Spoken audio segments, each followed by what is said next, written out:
2015 সালের মে মাসের 30 তারিখ কর্ণাটকের হুবলি থেকে পুলিশের কাছে একটা ফোন যায়।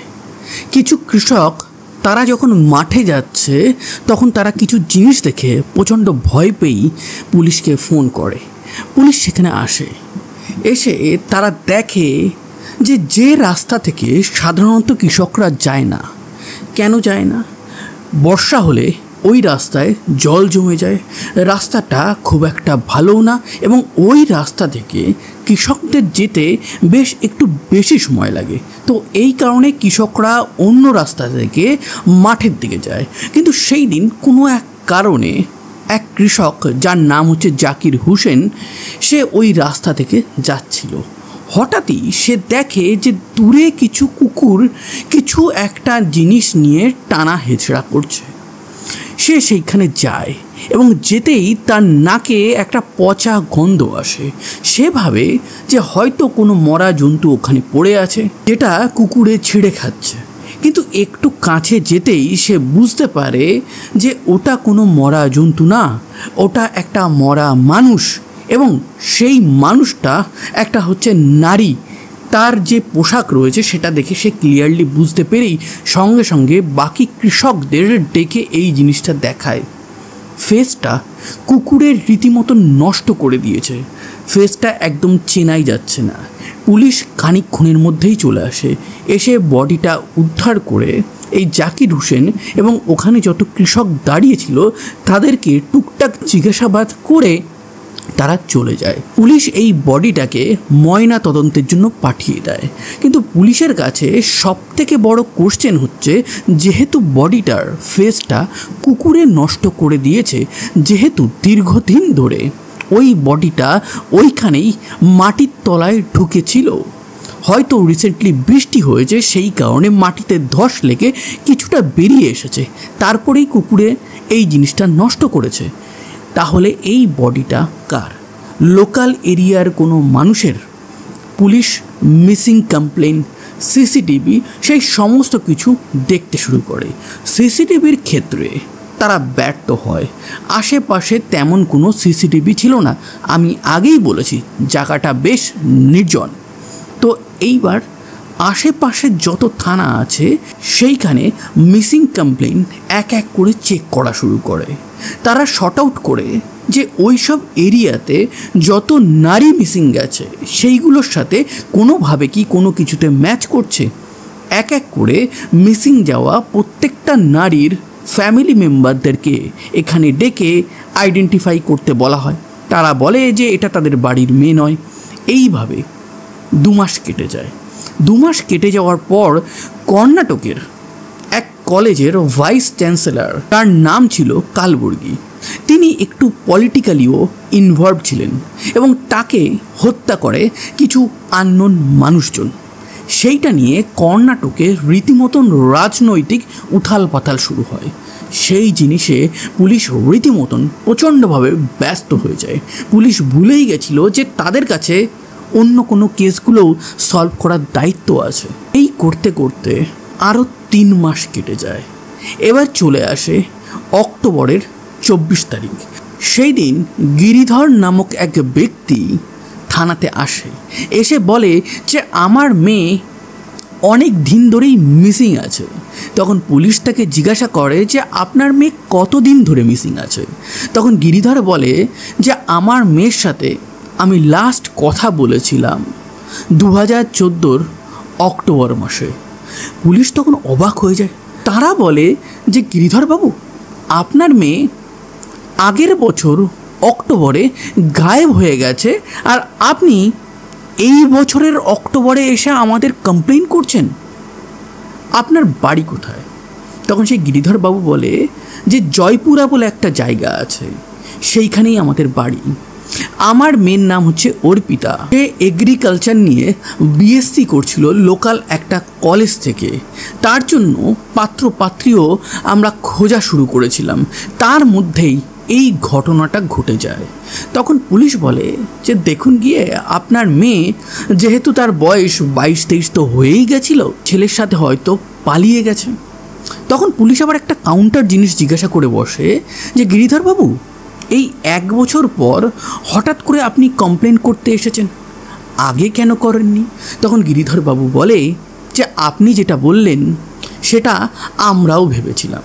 এক তো তার বাড়িতে বিয়ের কথা চলছিল, তো সেই কারণে সেই বিয়েতে ভয় পেয়ে বা তার হয়তো কোনো প্রেমিক আছে, তার সাথে হয়তো আমার মেয়ে পালিয়ে গেছে, এইটা ভেবে আমি গ্রামে আর খুব একটা জানাজানি করিনি। কিছু আত্মীয়দের নিয়ে সারা কর্ণাটক, কেরালা, তামিলনাড়ু আমার মেয়ে অর্পিতাকে খুঁজে বেড়াই।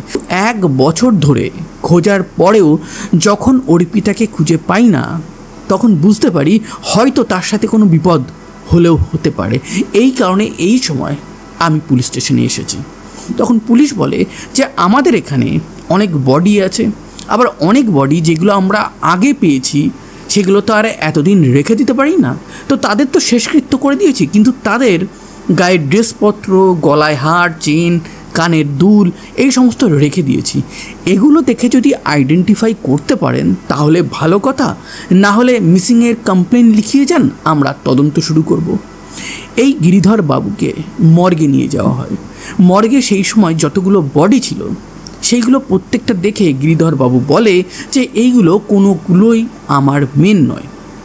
তারপর তাকে আগে যেসব বডিগুলো পাওয়া গেছে, যেগুলো শেষকৃত্য করা হয়ে গেছে, সেগুলোর গায়ের থেকে যত সমস্ত জিনিস পাওয়া গেছে সেইগুলো এক এক করে দেখানো হয়। একটা ড্রেস গিরিধরবাবু আইডেন্টিফাই করে, একটা সোনার চেন, সেই চেনের সাথে একটা লকেট লাগানো ছিল যাতে এ লেখা ছিল। এটা একটা জুয়েলারি শপের সাইন, এবং এই জুয়েলারি শপ থেকে সে আগের বছর জন্মদিনে তার মেয়ে অর্পিতাকে ওই চেনটাই কিনে দিয়েছিল। তো এই দুটো জিনিস দেখে গিরিধরবাবু আইডেন্টিফাই করে তার মেয়েকে, কিন্তু তার মেয়ের বডি সেটা তো আর নেই।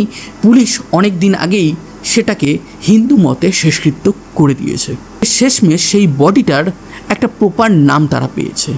অর্পিতার মৃত্যু হয়েছিল এবং সেই মৃত্যুর পিছনে কে দায়ী পুলিশ খোঁজা শুরু করে। তারা সিসিটিভির খোঁজ আগেই নিয়েছিল। সিসিটিভি ওই সব এরিয়াতে তেমন একটা নেই। এবার এই অর্পিতা যেদিন থেকে মিসিং গেছিল, যেদিন তার বডি পাওয়া গেছিল এবং মিসিং যাওয়ার তার যে আগের লাইফ আছে সেই ব্যাপারে সমস্ত জিজ্ঞাসাবাদ শুরু হয়। এই জিজ্ঞাসাবাদের শুরুটাই কল ডিটেল রেকর্ড থেকে শুরু হয়, এবং এই কল ডিটেল রেকর্ডে অর্পিতার ফোন থেকে যত ফোন করা হয়েছে, বন্ধু বান্ধবী, আত্মীয়, এছাড়া এর বাইরে কোনো ফোন নেই। তো সেই সমস্ত আত্মীয়, বন্ধু বান্ধব সবাইকে এক এক করে ডেকে ডেকে জিজ্ঞাসাবাদ শুরু হয়, এবং সেই সমস্ত জিজ্ঞাসাবাদে পুলিশ নিরাশ হয়। তাদের কারোর কাছ থেকেই সেইভাবে কোনো ডিটেল কিন্তু পুলিশ পায়নি। কিন্তু পুলিশের একটা সন্দেহ হয়, এক ব্যক্তির সাথে এই অর্পিতা প্রচুর কথা বলতো। তার নাম হচ্ছে অরুণ প্যাটেল। এই অরুণ প্যাটেল আর অর্পিতা কিন্তু একই গ্রামে বড় হয়েছে, একই স্কুলে পড়েছে, তারা একই কলেজেও পড়াশুনো করেছে। বর্তমানে এই অরুণ বেঙ্গালুরু ইউনিভার্সিটির আন্ডারে পিএইচডি করছে এগ্রিকালচারে, যে সাবজেক্টটা নিয়ে অর্পিতা পড়াশুনো করতো। তো এই ক্ষেত্রে যেহেতু একটা লিঙ্ক কানেক্ট হচ্ছে, সেহেতু পুলিশ এই অরুণকে প্রথমবার ডাকে, তাকে ডেকে জিজ্ঞাসাবাদ করে। সেইভাবে কোনো সন্দেহজনক জিনিস তারা পায়নি। অরুণ বলে যে অর্পিতা আমার বন্ধু ছিল, আমরা একসাথে পড়াশুনো করেছি, কিন্তু পরবর্তীকালে কলেজে বেশ কয়েকটা সেমিস্টারে এই অর্পিতা ফেল করে যায়। এই কারণে অর্পিতা কলেজ পাস আউটই করতে পারছিল না, আর আমি এইদিকে পিএইচডির তোড়গোড়ায় পৌঁছে গেছিলাম। অর্পিতার ব্যাপারে তার একটাই কথা ছিল যে আমাদের মধ্যে অনেক ফোন হতো, ও হুগলিতে থাকছিল, আমি বেঙ্গালুরুতে থাকছিলাম, আমাদের দেখা সাক্ষাৎ খুব একটা হতো না, কিন্তু যখনই আমি হুগলিতে আসতাম বা ও বেঙ্গালুরু যেত, আমাদের ইন পার্সন দেখা হতো, অথবা দরকার পড়লে ফোনেও আমরা কথা বলতাম। আমাদেরটা কিন্তু কোনোভাবেই প্রেম বলে ভুল করবেন না, এটা একটা ভালো ফ্রেন্ডশিপ। পুলিশ তারপর তাকে আরও 3বার ডাকে, এবং এই 3বার এই অরুণকে ভালো মতন ঝাঁকিয়ে ঝুঁকিয়ে তদন্ত করার পরেও পুলিশ তার থেকে কিছু বার করতে পারেনি, এবং তাকে সন্দেহের তালিকা থেকে একদম বার করে দেয়। পুলিশ এবার নানানভাবে নানান সেক্টরে তদন্ত করছে, কিন্তু সেই সমস্ত তদন্তগুলো একটা ডেড এন্ড হয়ে যাচ্ছে। এবার পুলিশ ভাবছে যে এই কেসটাও কি আনসলভ থেকে যাবে, কিন্তু পুলিশের বারবার মনে হচ্ছে যে এই কেসটা একটু খুঁটিয়ে দেখলেই এই কেসটা কিন্তু সলভ হয়ে যাবে। ঠিক এই সময় পুলিশের যে টিম আছে, যারা এতদিন এই অর্পিতার কেসটা তদন্ত করছিল, তাদেরকে সরিয়ে নতুন অফিসার নিয়োগ দিয়ে দেওয়া হয়।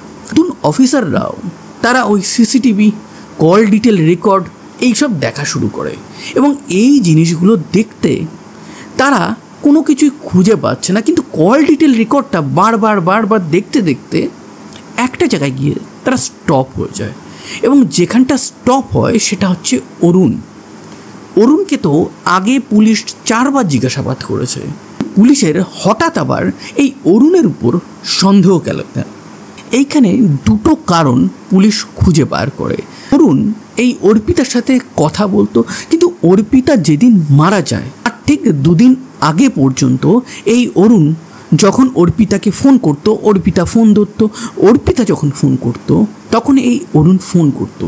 কিন্তু ঠিক মৃত্যুর 2 দিন আগে এই যে টাইম পিরিয়ডটা আছে, সেই সময় অর্পিতা যখনই এই অরুণকে ফোন করেছে সেইটা অরুণ রিসিভ করেনি, মেসেজ করেছে, তার রিপ্লাইও দেয়নি। ইভেন যখন অন্যান্য সময় দেখা গেছে অরুণ ফোন করেছে অথবা অর্পিতা ফোন করেছে অরুণকে, কিন্তু অরুণ কোনো কারণে ফোনটা ধরতে পারেনি, পরে কিন্তু কল ব্যাক করেছে, কিন্তু ওই 2 দিন কেন করেনি? পুলিশের একটা খটকা লাগে, কিন্তু করেনি বলেই কি সে খুন করেছে? এই ব্যাপারটাও ঠিক একটা মিলছে না। এইবার পুলিশ এই যে অরুণকে আগের যে পুলিশ টিম আছে তারা যে তদন্ত করেছে সেইটা ভালো করে পড়তে থাকে, এবং পড়তে পড়তে পুলিশের সেই টিমের মনে হয়, আরে অরুণকে প্রথমবার যখন পুলিশ জিজ্ঞাসাবাদ করে প্রত্যেকটা জিনিসের যা যা উত্তর সে দিয়েছে, তার পরের বার একদম সেম ডিট্টো যেন মুখস্থ করা উত্তর একটা অরুণ দিয়েছে। তৃতীয়বারেও সেই সেম মুখস্থ করা উত্তর, চতুর্থবারেও সেই সেম মুখস্থ করা উত্তর। পুলিশের এখানে খটকা লাগে। 3-4 মাসের ব্যবধানে যখন সাক্ষীদের ডাকা হয়, সাক্ষীরা মেইন যে ঘটনা আছে সেইটা তো মোটামুটি সেম বলে দেয়, কিন্তু আশেপাশের পারিপার্শ্বিক যেসব ঘটনা আছে, ডেট, প্লেস, কিছু কিছু জায়গায় কিন্তু অনেক সময় ভুল করে। তখন পুলিশ মনে করিয়ে দেয় যে আপনি তো আগেরবার বলেছিলেন যে ওই ব্যক্তি নীল জামা পরে এসেছিল, এখন আপনি বলছেন আকাশি। তখন ও বলে যে আচ্ছা আচ্ছা আচ্ছা হ্যাঁ, ওটা হালকা নীল ছিল, আমি আকাশির সাথে ভুল করে ফেলেছি। তো এই রকমভাবে অনেক এদিক সেদিক হয়েই যায়, এটা হিউম্যান এরর বলা হয়।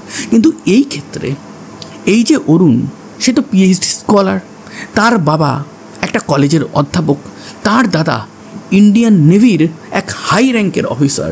তো সেই ফ্যামিলির এই ছেলে, সে কি পিএইচডি করে বলেই 4 বার পুলিশের কোশ্চেনিংয়ের সামনে একদম ডিটো সেম উত্তর দিয়েছে, একটা লাইন এদিক সেদিক নেই।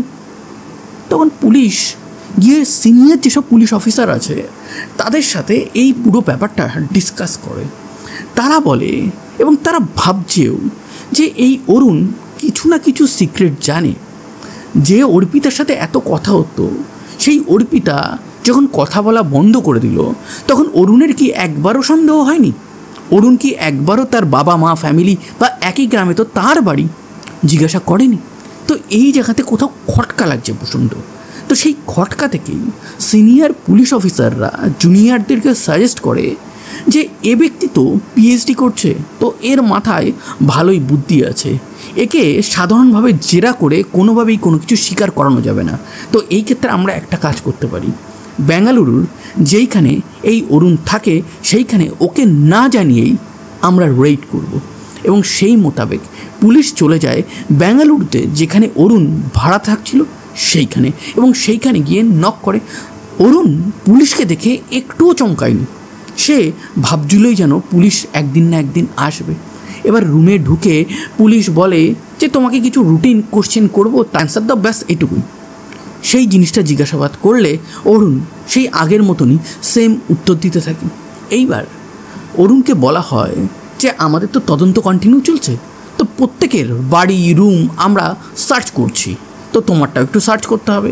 তো অরুণ একদম বলে যে ঠিক আছে, কোনো ব্যাপারই নেই। তো অরুণের রুমটা যখন পুরো সার্চ হয়ে গেছে, পুলিশ যখন আবার নিরাশ হয়ে গেছে, তখন অরুণের বিছানার উপর অনেক বই খাতা পড়ে আছে। সে আফটার অল পিএইচডি করছে। এবার সেই বইগুলো যখন পুলিশ এক এক করে উল্টে দেখে আউট অফ কিউরিওসিটি, সেই সময় একটা বইয়ের মাঝে একটা ছোট্ট ডায়েরি দেখতে পায়। এবং সেই ডায়েরিটা পুলিশ যখন খুলে পড়তে শুরু করে, তখন অরুণ তার চেহারার রং একদম উড়ে গেছে। সে রীতিমতন কাঁপতে শুরু করেছে। দুপাতা পুলিশ একদম জোরে জোরে ওই ডায়েরিটার রিডিং করে ওখানে। অরুণ শুনছে আর ভয়ে কাঁপছে। পুলিশ বলে অরুণকে যে অরুণ, থানাতে একটু যেতে হবে। তাকে হুগলিতে নিয়ে যাওয়া হয় এবং কোশ্চেনিং শুরু হয়। এবং সেই কোশ্চেনিংয়ে অরুণ স্বীকার করে যে সেই তার প্রেমিকা অর্পিতাকে হত্যা করে পুঁতে দিয়েছিল হুগলির ওই নির্জন ক্ষেতের পাশে। কিন্তু কেন, কিভাবে সে খুনটা করেছিল সেটার বিবরণ সে দেওয়ার আগে আপনাদের নিশ্চয়ই জানতে ইচ্ছা করছে ওই ডায়েরিতে কী লেখা ছিল। ওই ডায়েরিতে অ্যাকচুয়ালি কোনো ট্রু ক্রাইম ডকুমেন্টারি যারা বানায় বা ট্রু ক্রাইম যেসব ভিডিও যারা বানায়, যেমন আমি বানাচ্ছি, আমরা বানানোর আগে যেইভাবে স্ক্রিপ্টটাকে আস্তে আস্তে করে প্রিপেয়ার করি, যে পুলিশ প্রেস কনফারেন্সে কী বলেছে, প্রত্যক্ষদর্শীরা কী বলেছে, সিসিটিভি ফুটেজে কী দেখা গেছে, সিসিটিভি ফুটেজ থেকে কতজনকে ডেকে পুলিশ কী কী কোশ্চেন করেছে, এইভাবে আমরা এক এক করে যেভাবে পরতে পরতে ঘটনাটাকে ভাঙি এবং স্ক্রিপ্ট লিখি, তারপর আপনাদের সামনে বলি, ঠিক সেইভাবে অরুণও কিন্তু এই কেসটাকে ওই ডায়েরিতে নোট ডাউন করছিল। প্রথম কাদেরকে পুলিশ তদন্ত করে, কি কোশ্চেনিং করেছে, তাকে কী কীবার ডেকেছে, তাকে কি কি উত্তর দিতে হবে পুলিশের সামনে, সে কেন ওই যে দুদিন যেটা নিয়ে পুলিশের সন্দেহ হয়েছিল যে অরুণ কল ব্যাক কেন করেনি, কেন ওই দুদিন অর্পিতার কোনো ফোন মেসেজের জবাব এই অরুণ দেয়নি, সেইটার কারণ, সেইটার কি অ্যালিবাই দেখাবে, সেই সমস্ত কিছু ইন ডিটেলসে একদম অরুণ লিখে রেখেছে। অরুণকে এবার বলা হয় যে তোমার তো সমস্ত কিছু ফাঁস হয়ে গেছে, তো এইবার আস্তে আস্তে বলতে শুরু করো যে তুমি কেন, কিভাবে, কি প্ল্যানিং করে এই ঘটনাটা ঘটিয়েছো। অরুণ বলতে শুরু করে। অরুণ বলে যে এই অর্পিতা আর আমি ছোটোবেলা থেকেই বন্ধুত্ব ছিল। ক্লাস 12-এ যখন পড়ি তখন আমাদের প্রেমের স্টার্ট হয়। প্রেমটা কলেজে লাইফেও খুব ভালো করে চলছিল। অর্পিতার কেরিয়ার নিয়ে খুব একটা অ্যাম্বিশন ছিল না, কিন্তু আমি তাকে বলেছিলাম যে তুমি পড়াশুনো কন্টিনিউ করো এবং পড়াশুনো শেষে দুইজনেই যখন চাকরি পাবো তখন বিয়ে করব। সেটা সে মেনেও নিয়েছিল। এরপর পড়াশুনো আমার ঠিকঠাক চললেও আমি দেখতে থাকি এই অর্পিতার পড়াশুনোর প্রতি কোনো মন নেই। সে সেমিস্টারে ফেল করে এবং শেষমেশ এটাই হলো যে আমি তো কলেজ পাস আউট হয়ে গেলাম, তখনও সে সেকেন্ড ইয়ারেই রয়ে গেছে। আমি এমএসসি কমপ্লিট করে পিএইচডিতে এন্ট্রি নিলাম, তখন সে থার্ড ইয়ারে পড়ছে। আর এই দিকে তার বাড়ি থেকে যেহেতু পাত্র দেখা শুরু করেছে, সে আমাকে বলতে শুরু করে যে আমাকে বিয়ে করো। পিএইচডির একটা টাকা বা স্টাইপেন্ড বলতে পারেন, সেটা আমি পাচ্ছিলাম। সেই স্টাইপেন্ডটার উপরে এই অর্পিতার নজর পড়ে এবং সে বলে যে ওই টাকাতে তুমি তো সংসার করতেই পারবে। তখন আমি এক অদ্ভুত দ্বিধায় পড়ে যাই। আমি ভাবি যে আমার টার্গেট অনেক উপরে, আমি রিসার্চ করব, বিদেশে যাব। এইদিকে এই অর্পিতা আমাকে এখন বিয়ে করতে বলছে, এটা তো কোনো টাইমিং না। উল্টো দিকে আমার বাবা প্রফেসর, আমার দাদা ইন্ডিয়ান নেভিতে কাজ করে, তো তাদেরকে এই সময় পড়াশুনো কমপ্লিট না করে বিয়ের কথা আমি কি করে বলতে পারি। এই টোটাল জিনিসটা আমি অর্পিতাকে বোঝানোর চেষ্টা করি। অর্পিতা তো বোঝেই না, উল্টে আমাকে ব্ল্যাকমেল করতে শুরু করে। সে বলে যে তুমি যদি আমাকে বিয়ে করতে রাজি না হও তাহলে আমাদের প্রেমের কথা সবাইকে জানিয়ে দেবো, তোমার বাড়িতেও জানিয়ে দেবো। এবং এই জায়গাতে এসে এই অরুণ একদম ভয় পেয়ে যায়। সে ভাবে যে আমার জীবনে, আমার কেরিয়ারে, আমার ফ্যামিলিতে, আমার মান সম্মান সমস্ত কিছু ঠিক রাখতে গেলে এই অর্পিতাকে বাঁচিয়ে রাখলে চলবে না। এই আমার সমস্ত কিছুতে বাধা তৈরি করছে, তো সেই বাধাটাকে একদম ভেঙে নদীর জলে ভাসিয়ে দিতে হবে। সেই মোতাবেক সে একটা প্ল্যান করে। সে একটা সিনেমা থেকে 50% স্ক্রিপ্ট কপি করে। সেই সিনেমাটার নাম কি বলুন তো? আপনারা কম বেশি সবাই দেখেছেন, সেটা হচ্ছে দৃশ্যম। এবং সেই দৃশ্যম থেকে 50% কপি করার পর সে বাদবাকি প্ল্যানটা কিন্তু নিজে বানায়। এবং সেই প্ল্যানে সে এটাই ডিসাইড করে যে এই অর্পিতাকে সে দেখা করার জন্য ডাকবে এবং তারা দেখা করবে হুবলিতে। এবং সেই মোতাবেক সে তার বেঙ্গালুরুর রুমে ফোনটা রেখে দিয়ে চলে যায় সাইলেন্ট মোডে। লোকেশান যদি কেউ চেক করে সবাই দেখবে যে তার ফোনটা তো বেঙ্গালুরুতেই আছে। সে একটা বাস করে হুবলি যায়। হুবলির একটা টেলিফোন বুথ থেকে সে অর্পিতাকে ফোন করে তার লোকেশানটা বলে, সেইখানে এই অর্পিতা চলে আসে। তারা দুজন মিলে হুবলির একটা লেকে যায়, এখানে একটা ভালো টাইম কাটায় এবং সেই টাইম কাটিয়ে সেখান থেকে অটো করে তারা একটা নির্জন রাস্তার দিকে এগিয়ে যেতে থাকে। একটা জায়গায় এই অরুণ সেই অটোওয়ালাকে পয়সা দিয়ে ওখান থেকে চলে যেতে পারে। তারপর তারা দুজনে সেই অন্ধকার রাস্তায়, নির্জন রাস্তায় তাদের লাইফের যে নেক্সট ফিউচার প্ল্যানিং আছে সেই ব্যাপারে কথাবার্তা বলতে থাকে। অর্পিতার ফিউচার প্ল্যানিং এটাই ছিল যে সে অরুণকে বিয়ে করে সংসার করবে, আর উল্টো দিকে এই অরুণের ফিউচার প্ল্যান ছিল যে তার কেরিয়ারকে ঠিক রাখতে এই অর্পিতাকে সেই দিনই মেরে কোনোভাবে একটা লোপাট করতে হবে। আগের দিন প্রচণ্ড বৃষ্টি হয়েছিল, চারিদিকে ভেজা মাটি আছে। কথা বলতে বলতেই সেই নির্জন রাস্তায় অর্পিতার গলায় থাকা যে ওড়না আছে সেটা দিয়ে তাকে পেঁচিয়েই তাকে ওখানেই মারা হয়।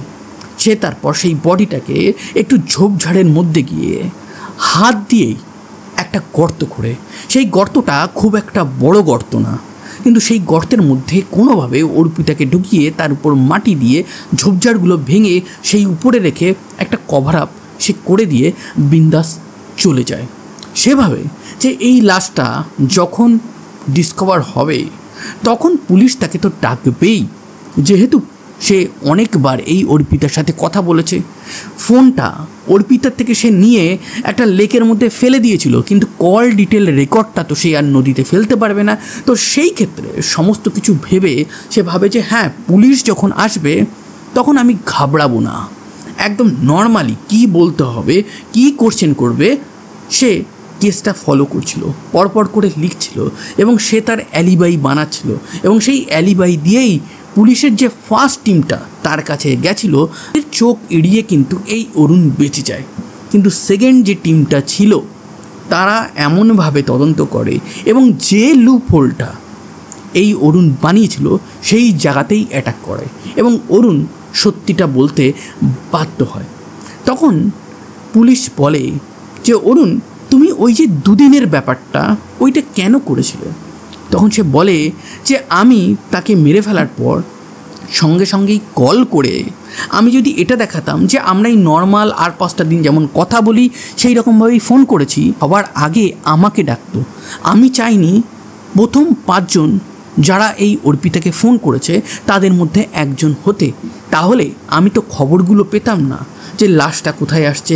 প্রথম যে যায় তাকে অনেক সময় বাঘে খায়, আগে গেলে বাঘে খায়, এরকম একটা ব্যাপার আছে না? তো সেই ক্ষেত্রে অরুণ সেই স্ট্র্যাটেজি ফলো করেছিল।